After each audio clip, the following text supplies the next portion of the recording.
invites within someone. And so I'm always hanging on to that, but how far can we go in that invitation while still being together? That's the tricky part, I think.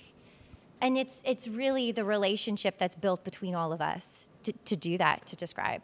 It was beautiful, that moment between us, right? So we were in the studio starting from nothing, starting from an idea that grows together, and that we're in discussion and dialogue all the time. And that is the nature of collaboration, where we're thinking together about something. And I loved that what we weren't doing is making something and then you were doing something to it afterwards. That what we were doing is like authoring this thing together. And that's so super powerful. Well, in particular, I mean, the line of oxygen and light beaming from your chest, that was you. Oxygen and light was beaming from your chest. Or the sketched and resketched. And I said, oh, Wayne, and you were moving there. I said, what are you thinking? What are you doing? He said, Devon, I'm drawing an invisible line. I'm sketching it. I thought, oh, okay. So now do I want to be the pen? Do I want to be the ink? Do I want to be running with you? It's that kind of, that delicate relationship. I'm so thankful to the three of you. Thank you so much for inviting me. Thank you so much. Into It's your been so world. much fun. Thank Beautiful. you. Yeah, thank you so much. And a big thank you to you, Wayne, as well, as dancers, Mariana and Emile. You are incredible. Thank you. But before you go, Mariana and Emile, can I just ask a couple of questions? What's the process been like for you? I'm going to give you the mic. Thank you so much. Thank you. Yeah, it's definitely been a special process, one of a kind, and this is my first time working with Devon. And the fact that she was asking questions as we were going through choreography, it kind of forced me to think outside the box, to get out of my comfort zone, and to actually analyze the depth of the movement, or what starts the movement, or finding those type of descriptions that then help me as well to perform the movement in a different way, in different quality. So that was a very beautiful experience. Thank you. And Emile, did Devon's immersive description change the way that you respond to the work? I think it was just really refreshing, because obviously as dancers, that's not always how we work. So it was a new experience for us both. And it was nice having Devon there, because it really made us think more than what we're just doing in terms of kicking a leg or moving sideways. We're actually really thinking of why I'm doing that and where is the intention coming from, like Wayne said. Fantastic. Well, thank you all so much. I'll let you go. You have very busy days to get to. Thank you so much to Wayne, to Emile, and to Mariana. Thank you, and Devon also. Brilliant. Well, very shortly, we'll be joined by students from the Royal Ballet School to explore their responses to Devon's work. But first, for Kevin O'Hare, World Ballet Day has always been about opening doors. And when he set about reimagining the event for 2025, he wanted to explore new ways of approaching the creative process. So we sat down with Kevin and Artistic Director of National Ballet of Canada, Hope Muir, to discuss the work they've done with Rob Binet over the years and how Devon has inspired them as artistic directors. Hope, it's so brilliant to have you here in London, and we've worked together so many times, whether it's on co-productions or exchanges of dancers and coaches, but National Ballet of Canada were with us from the very beginning with World Ballet Day 10 years ago. Yeah, it's a long time and a really good opportunity at this moment in time to have reflection on what it means. Of course, when we did World Ballet Day for the first time, it was sort of extraordinary to be able to look into the world of ballet in the different companies, in the different studios and what we did. But I think it seemed 10 years on, it felt like it was really a good time to be reflective. I think it was definitely a moment, and I like the reflection aspect of it as to why.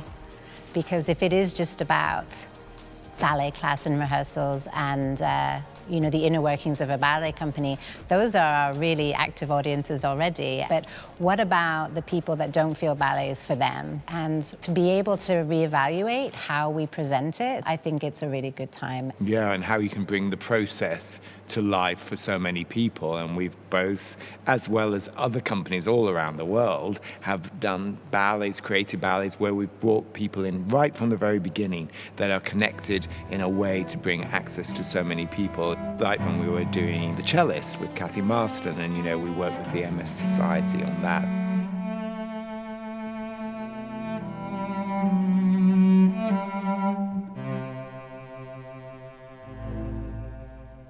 sure there's works that you've done with different choreographers that have brought that to life as well. Yeah, I think, again, and this is in the curation, it's a starting point for work. And when we decide to put a ballet on a stage, who are our partners in community that can come in and support us giving the correct messaging, but also then inviting the right people to the space to share it with us? We just embarked on a project called Rainbow on Mars. So Rob Binet, of course, was one of our associate choreographers at the National Ballet of Canada, a long history with the company. And we'd been incubating the idea with him, Rainbow on Mars, for our apprentice program with Devon Heeley for 2 years. Luckily, that came to fruition this August, super successful run of shows. The wind, creak, creak, it blows, it moans. For me, it was really inspiring to see our artists engage with Devon and her process. That's what I found really interesting and quite stimulating as a director, to really see the impact that this work was going to be having on them as artists moving forward, and the choices that they're going to make and who they collaborate with, and also perhaps challenging me from time to time to say, what are we going to do? You know, how are we going to make this work more accessible for this community or that community? Yeah, and it's been wonderful for us because, you know, from that journey 2 years ago, Rob and Devon have been down in our Linbury Theatre and created this immersive work, which was so extraordinary to be able to change the whole way of how everybody comes in to watch a performance in the Linbury Theatre. And then that led on to the thinking of, so shouldn't we tell everybody about this and let everybody know what we're doing? And that's what we're trying to do with World Ballet Day this year. I'm really curious to know the emotion behind the movements that you're making, particularly when, Leo, you're acknowledging the touch and kind of what you're feeling. We all wrongly have in our mind what sort of audio description could be. Like sometimes your sticky feet hold, thirsty fingers explore. And to really hear how Devon embodied the movement through the discussions and the reasoning behind a particular step or a particular feeling within a work. If your muscles were to talk, if your elbow was going to talk, the intent that you're feeling, what would they say? I mean, it's extraordinary to hear the poetry of her description, which adds such another brilliant element. It was actually the exact word I was going to say, is the poetry of it. It's a layer of the art form that actually kind of becomes embedded in the steps from the beginning. And it's not just describing what's happening, it really is giving feeling and texture and all of the things that contribute greatly to a new way of presenting dance. As we've talked about, Devon was a catalyst for us to really doing exactly what you said, thinking from the beginning, when we've got a new production, how are we going to make this relevant for more people than the wonderful audiences that come to see us, but we want to do more than that. I think that's a really important point, because we can talk about access and World Ballet Day, but really it's about how are we going to change and evolve as a community. And from the early 80s, we were looking to ways to partner with organizations in Canada to provide free performances, and we do that with our Share the Magic season at Nutcracker every year. We also are really proud of our Relaxed Performance series, you know, being able to provide performances for the neurodiverse community, for the blind and partially sighted, and for the deaf and the hard of hearing, as well as people that just haven't been to a theatre or would rather just come with their families to a more relaxed, safe environment. It's so special to see those relaxed performances, because I remember talking to somebody after Nutcracker last year, and this family had never been to a theatre as a family before, and it was the first time they'd ever done that, and that was just so special. I think anything we can do to make space for people and to make them feel that this art form is for them and to help them belong in any environment and how we present work is just going to keep us moving forward. And what excites me about the development of how we direct a company and who we put in front of our artists is going to inform how we tell stories. Success is not just what we put on the stage anymore, it's really about how we're connecting to our community and how we're developing this art form. Kevin and Hope in conversation there. Well, from artistic directors to future ballet stars, I'm delighted to be joined by some students from the Royal Ballet School, along with Rob Binet and Devon Heeley. So Rob and Devon, can you tell us a bit more about what you've been doing with the Royal Ballet School? Absolutely. We've had the pleasure of spending a good chunk of time with these wonderful young dancers over the last 2 weeks. And Devon and I thought it would be fun to sort of flip this process, because over the last 5 years, we've found that sometimes when we revisit recordings of immersive descriptive audio, after enough time that we've kind of forgotten all the original steps, it really starts to ignite new dances in our imagination. And the beautiful thing about that is it means that blindness is leading sight instead of blindness responding to sight. And so for our time with the students, we took some early drafts of immersive descriptive audio that Devon wrote for this project. Some of it didn't make it into the final work, and invited the students to respond to it, creating their own choreography. And a really exciting piece is, Devon, that you're going to be performing live. Would you share a bit about how that feels? I will, yeah. Thanks, Rob, for that. And I think one of the delights about immersive descriptive audio is that it's not merely a description of a performance, it is a performance. And so the delivery, the intention, the connection with the dancers on stage, with the music, is so important. And it's been really a thrill. And I'm gonna say an extreme high point of our whole time together was working with all of you. First, introducing blindness, or a different expression of blindness to the school. First, we kind of talked about our imaginaries of blindness, about how we think and feel when someone says the word blind, or when we think of blindness, and to really begin to pull that apart and think of, well, how did we come to this understanding? And what is this understanding doing? And together we realized, well, yeah, no, there's something more going on, and we were really exploring the nuance of blindness. So that was really exciting to be able to do that with all of you, to get to know my blindness in a different way, hopefully bring a new speck of blindness to all of you to carry with you into your practice, and to also understand disability and in particular blindness as a really necessary, creative, and valuable perception and artistry of our world and work. Amazing, gosh. And I'd love to explore how it sits from the other side, actually. So Lewis, if I can ask you, does Devon's immersive descriptive audio encourage you to think differently about the way that you move? Yeah, I would say it definitely does. I think when we first worked with her, immediately it's so different to music in the way that words can be interpreted in so many different ways.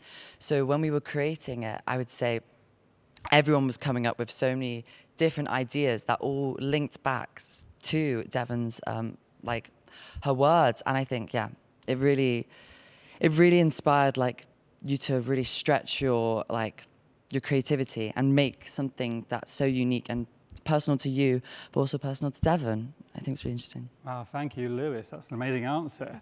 And Anzu, what surprised you about this collaboration? Because, first of all, English is not my first language, and even though there is a language barrier, I felt like very deep connection between me and Devon, and it almost felt like, when you watch a movie with subtitle, and then when it's not in your first language, and it almost felt like that. Like when she was saying the word and when she was speaking, I was closing my eyes to try to feel what she was thinking, even if I didn't know some of the word. And it felt like there was a subtitle in my heart, and then that felt really surprising and special to me. Wow, a subtitle in my heart. I love that. That is absolutely brilliant. Thank you, Anzu. And Gia, is there anything about this project that has shifted the way that you approach dance? Yeah, I feel like it really has. Throughout the process with Devon, I feel like, as Lewis mentioned, her words really influence our movement. And through each intonation of her voice, we respond and adapt to it. Just as in ballet, we bring it in the studio, and we respond to the music being played by the pianist through every breath and every step. So it really related to this experience, and I really got a lot out of it. Thank you. Thank you, Gia. So Rob, can you talk us through what we're about to experience? Absolutely. So we've got 30 brilliant young dancers in the wings, the whole first-year class from the Royal Ballet School's upper school. with their own choreography ready to go. So Devon she's selected 2 passages of immersive descriptive audio, and she's gonna repeat each of them 3 times, performing them differently each time. And you'll see different groups of students interpreting her work and responding live to her performance, almost as though she is both composer and conductor as they dance. Amazing. I will leave you to it. Thank you. Thank you all. Thank you. Have fun. Thank you.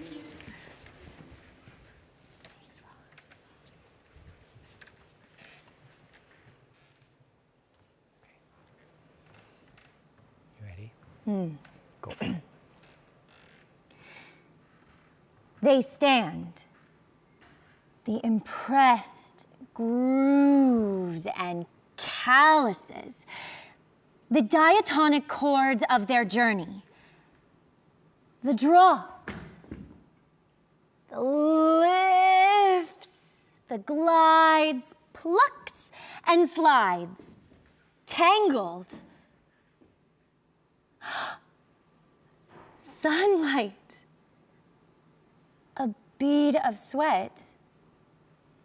Home hovers just beyond.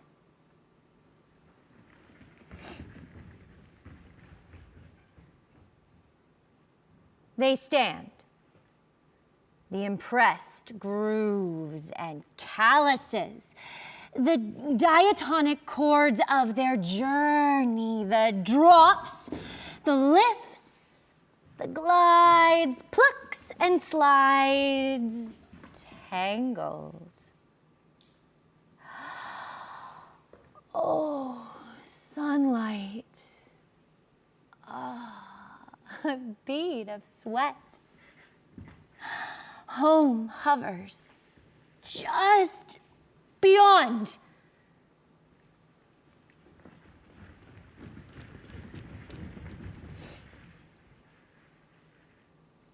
They stand, the impressed grooves and calluses, the diatonic chords of their journey. Ooh, the drops, the lifts, the glides, plucks, and slides. Tangled. Sunlight. A bead of sweat. Home hovers just beyond.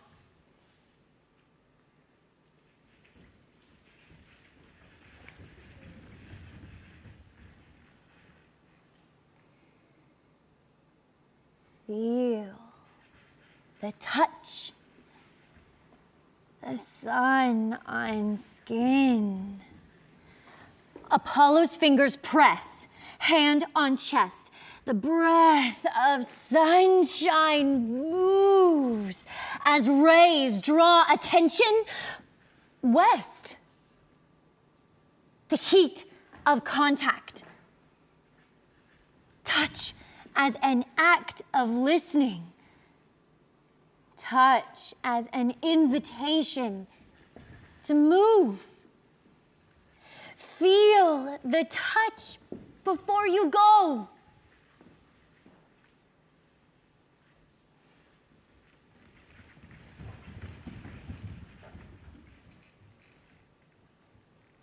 Feel the touch. The sun on skin. Apollo's fingers press, hand on chest. The breath of sunshine moves as rays draw attention west. The heat of contact. Touch as an act of listening. Touch as an invitation to move.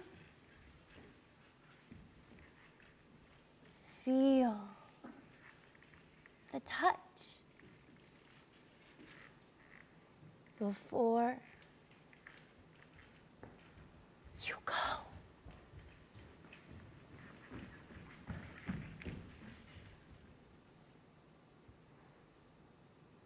Feel the touch, The sun on skin. Apollo's fingers press, hand on chest. The breath of sunshine moves as rays draw attention. West. The heat of contact. Touch as an act of listening. Touch as an invitation to move. Feel the touch before you go. Thank you, Anzu and Lewis and all the dancers. That was absolutely beautiful. A real treat to experience. Wow, that was absolutely extraordinary. And what a wonderful way to round off our World Ballet Day this year. So thank you all so much for taking part. Sadly, that is the end of our broadcast. But don't forget to visit the website and catch up on some of the other streams from companies all over the world. You can also join us tonight at 7:30 for a seasonal favourite when the Royal Ballet are live with a streamed insight rehearsal of The Nutcracker. A huge thank you to all of our dancers who took part today, as well as choreographers Rebecca Myles Stewart, Malcomson, Tyler Peck, and of course Wayne McGregor, not to mention our co-creators Devon Heeley and Rob Binet. World Ballet Day, Access Becomes Art, is just one of the many ways that the Royal Ballet are committed to ensuring that dance is for everyone. From our relaxed, audio-described or BSL interpreted performances to our Create and Dance sensory learning programme, which inspires students nationwide to develop creativity and confidence through dance. There are so many ways to explore what the Royal Ballet has to offer. But what's it meant for you both today, Rob, Devon? Yeah, I mean, it feels like a really extraordinary moment. You know, this practice of immersive descriptive audio for dance has sort of bounced back and forth between the two of us for the last 5 years, and it's really been this amazing moment of expansion to witness Devon working with so many different choreographers and how that shifts your artistic practice and how the dancers are inspired by that, and also this huge and brilliant group of students and their responses to your work. And, you know, it really makes you think that in the moments as choreographers, when we're developing new projects, when you're thinking about who's going to do the music, who's going to do the lighting, who's going to do the sets, we also need to be thinking who's going to do the accessibility. How are we going to invite people into this from the beginning of the creative process so that we're never filling anyone in at the end on something they're missing, but really building a truly inviting work of art together. And I think, you know, what's such a gift from you to me and to our whole ballet world, Devon, is that we can get very caught up in the look of ballet, but all the magic is in the feel. And your work brings us right into the feel of ballet every day, and I'm so grateful for that. Devon, can you respond to that?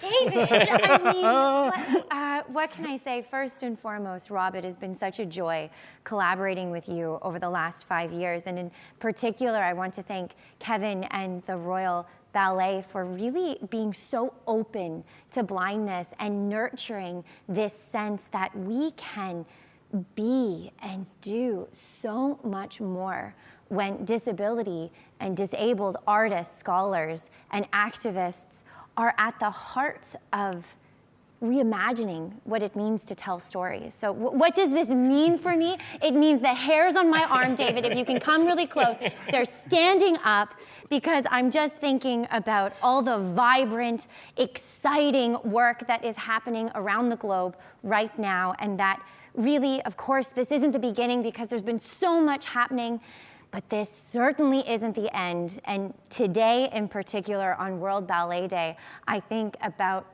the joy of knowing that disabled perspectives and disability as a valuable, creative, I've said it once, I'm gonna say it again, necessary perspective and place in our world is really being honored today. And I'm overjoyed and overwhelmed, and I can't wait to experience the more that disability offers. Well, thank you so much again to you both. I couldn't have put it better myself. Thank you to you both, but thank you to everyone all around the world, everybody watching. We hope you've enjoyed this year's World Ballet Day. Goodbye.